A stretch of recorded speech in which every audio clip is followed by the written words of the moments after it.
Hello, everyone. As a result of this virus, I firstly want to offer my condolences to all those who have lost their loved ones or may be suffering.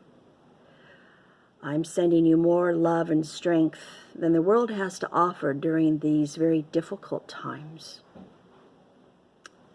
I know that a lot of you may be triggered. Uncertainty can bring on a lot of fear and anxiety.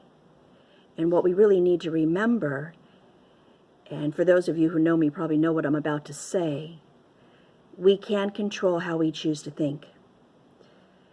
While things are very difficult at this time, and of course we want to take precaution, we also want to use this time to maybe sit back and really learn one of our lessons. We get to make the choice on how we want to think around this very difficult time. Now, for your safety and for my family's safety, I'm offering video chat and telephone sessions. And I know that a lot of people have lost their jobs. Some people have been laid off.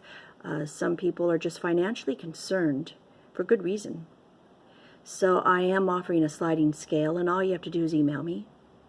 And I'm also going to be shooting some videos on just different subjects pertaining to the strength of the mind.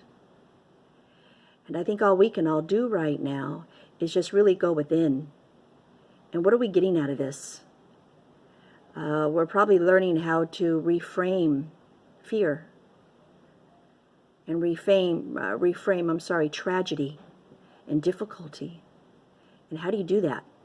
It's not an easy thing to do, but it can be done. So please feel free to email me if you have any questions. And again, I'm sending you all love, strength, and we will weather this storm. We will get through it, and everything will eventually get back to where it was. And until then, we can all even take a few minutes a day to pray for world peace, world health, world strength. See you soon.